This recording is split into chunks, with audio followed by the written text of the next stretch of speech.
Have you guys ever heard of the term Disney adults? What about the home community that's literally inside the park grounds?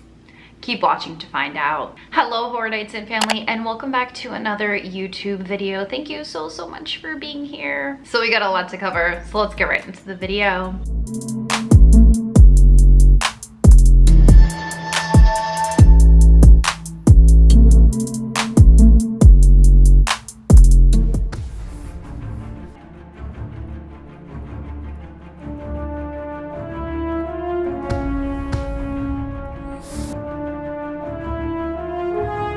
Okay, so listen, I want to start out that I am not a person to judge anyone for having an obsession with something. I mean, hello? But I've always been really fascinated by the idea of being a Disney adult, and also the perception of others around who wouldn't consider themselves a Disney adult. Now personally, I don't consider myself a Disney adult. I'm just an adult who enjoys Disney things. And you're probably like, Crystal, there's nothing weird, mysterious, or strange about Disney adults, so why are you talking about it? But guys, I don't know, there's just something about Disney adults that I just find super fascinating. And also, you guys know I can cover some pretty heavy topics on this channel, so once in a while I like to add in something maybe a little bit lighter, something a little bit more, you know, not so scary. I mean, for some, this subject might be a little scary, but yeah, and like I said, once again, I'm not judging anybody for the things that they like or the things that they like doing. I'm just curious about it. So that's why I wanted to make a video on it. So for those of you who might not have ever heard of what a Disney adult is, let me explain. So according to Urban Dictionary, a Disney adult is a millennial adult with or without kids that probably can't stop talking about Disney, including both the movies and the parks. They probably engage in what is called Disney bounding and visit the theme parks at least once a year. So Disney bounding is when people dress up in a fashion that resembles the outfits of their favorite Disney characters without actually being in the costume. So the reason that they do this instead of actually dressing in the costumes is because when Disney parks made the decision that only children can attend the parks in costume, and I also think I remember hearing like little kids would get confused as to who was actually like a true Disney cosplayer and who was just somebody who was attending the park. So I personally think Disney bounding is kind of cool and a neat way to express yourself when you go somewhere that you really like. I mean, hello, you guys know I love dressing up as Sydney Prescott on any occasion that I want to, and you guys know that I love wearing horror movie shirts and like wearing a horror movie shirt when I go see a horror movie. So I get it, and I'm not judging. So if you guys have watched my other videos, you guys know that I love going on Reddit. Probably a little bit too much, but I did find an interesting thread that was basically titled Disney Adults, and people were kind of sharing their opinions. And the first story that started the thread, he basically explained how his sister-in-law and her husband, both in their mid-30s, actually had a Disney-themed wedding, and they talked his wife and of course himself into going to Disney every single year for their annual family vacation. Doesn't really sound too bad, right? I mean, okay, but the users went on to explain that these family members shamed them and his wife into taking their 10-month-old son to the park, saying if they didn't take their 10-month-old son to the park, that the child would essentially miss out. Okay, so I'm just gonna get on my soapbox for just like a second. When I was 21, 22, I did visit the parks for the first time, and that was the only time I'd been there, and there were just a lot of babies and a lot of kids, and I'm thinking to myself, I'm like, these kids are not even gonna like remember going here. Like for the most part, might even be a little overwhelming. There's so many people that go to these parks every single day, and it's most of the time like the peak seasons, it's really hot and it's not cheap. Which brings me to my next point. So as I said, I have been to Disney, and thankfully my parents did pay for it. So as I mentioned, yes, I have been to the Disney parks before, and luckily my parents did pay for me and my siblings to go, but it was really expensive. And my parents didn't like tell me how much it was. I just know from looking around and the places we were staying and the things we were doing and the places we were eating that it was not cheap. So as I was doing my research, I was blown away by how expensive it is now. So the park offers what's called a Disney Vacation Club, and the numbers are wild. So according to their official website, financing starts at $423 a month for a 10-year loan with 10% down. I'm sorry, am I buying a house, or am I just gonna go on vacation? Once again, if this is something that you choose to do and you are part of this Disney club, then, you know, do your thing. It's your money, do your thing. But I was just blown away by the research that I was doing.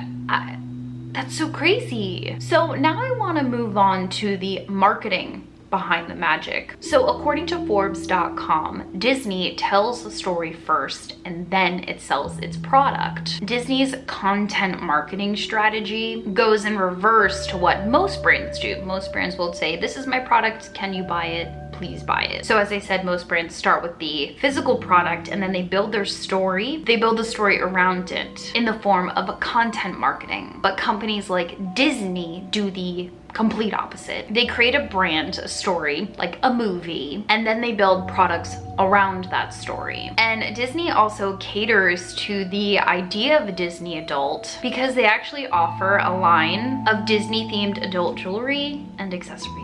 And I mean, maybe you can remember those commercials that would come on with the kids waking up on Christmas morning and then they go downstairs and they'd find these like little Mickey snow globes, and then they would be surprised that they were going to Disney. And I know that when I was younger and I used to see these commercials, I'd be like, I want to do that, so I get it. So this brings me to nostalgia. I feel like with everything that's been going on in the world and everything, we kind of like to look back on the way that things were before. And as an older millennial, I grew up on the Disney classics kind of being new, like The Little Mermaid, Beauty and the Beast, The Lion King. I feel as if like the 80s and the 90s babies who are watching this, we were really in the epicenter of like the Disney explosion classic movies and the Disney vacation explosion as well. People were just pouring into these parks and it didn't stop, and it hasn't stopped. So as I was continuing to do my research, it seemed that childless women in their 30s were ground zero for this entire phenomenon of being a Disney adult. Now, as I'm doing this, I'm like,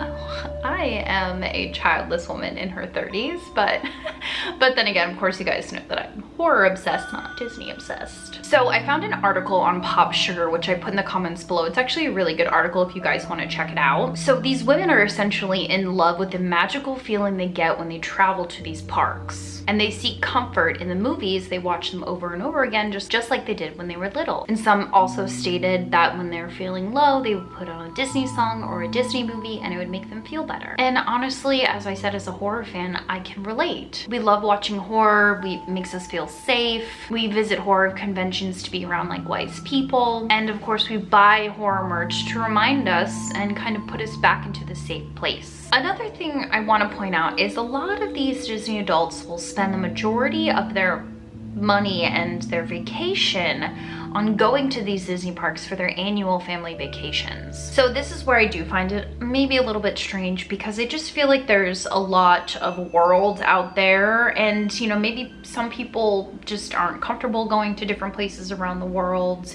to kind of explore, and like I said, they feel the safest when they go to these Disney parks. Also on Reddit, I read that many of the users were commenting that they struggle with their Disney adult family members because they wouldn't even breach the subject of doing something besides visiting the park. So I would definitely have to say, like that probably can be extremely frustrating. Okay, so let's move on to Golden Oak. So if you've never heard about Golden Oak, I'm gonna tell you about it. So according to their website, it is a resort style community offering first ever whole ownership of custom single family homes at Walt Disney World Resort. Homes start at $2 million and can go past $10 million.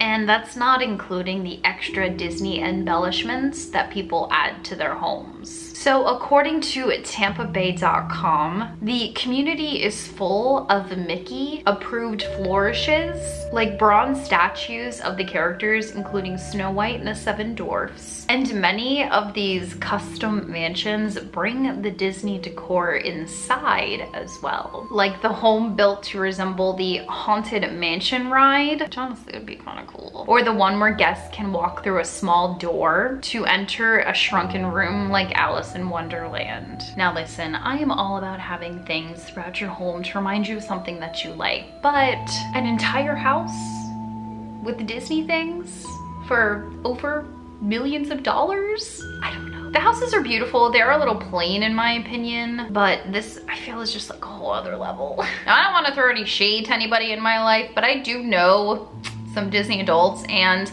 listen, I get it. Like, I really do. And I really do understand having a passion for something. I mean, there are Instagrams and YouTube channels and, you know, social media influencers who dedicate their entire platforms to the parks. And like I said, I really can't sit here and say these people are so weird, because I mean, I just can't. I just, you know what I mean? Like, I can't. I guess I wanted to make this video to sort of defend the Disney adults and kind of take away the stigma from it.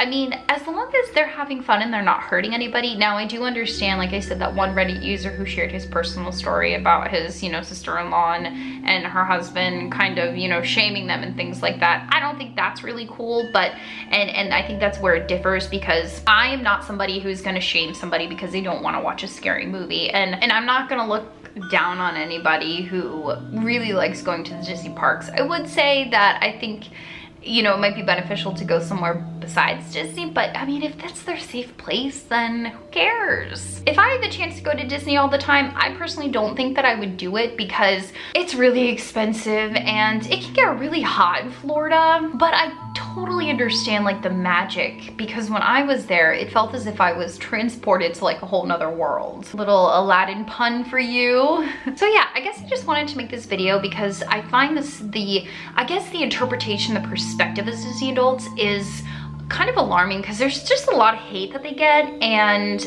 I mean, like, other than things I mentioned about, you know, shaming somebody because they don't like Disney, I don't really think that's cool, because everybody's opinion is valid on whatever subject that they want to talk about when it comes to like Disney parks and horror movies and things like that. And a lot of people were commenting on Reddit that the people who were making fun of these Disney adults were just jealous that they couldn't go to Disney as much. I mean, maybe that could definitely be part of it, but for the most part, I think Disney adults are kind of cool. Like I said, Disney bounding is really awesome. I think people are super creative. So if you're a Disney adult, let me know down in the comments below. Tell me what your favorite Disney movie was when you were little. You know, tell me what started the inspiration and the nostalgia behind it, and you know, keep doing your thing. All right guys, I think this will be it for this video. Thank you so much for watching, and thank you so much for being here. Don't forget to subscribe to my channel, because I put new videos out every single Wednesday and Saturday. And don't forget to turn the bell on to be notified every single time that I upload a brand new video. And don't forget to follow me on my socials. All the links to that are in the description box below. And if there's anything that you guys want me to talk about, please let me know in the comments down below, and I'll see you in my next video. Stay magical. Bye.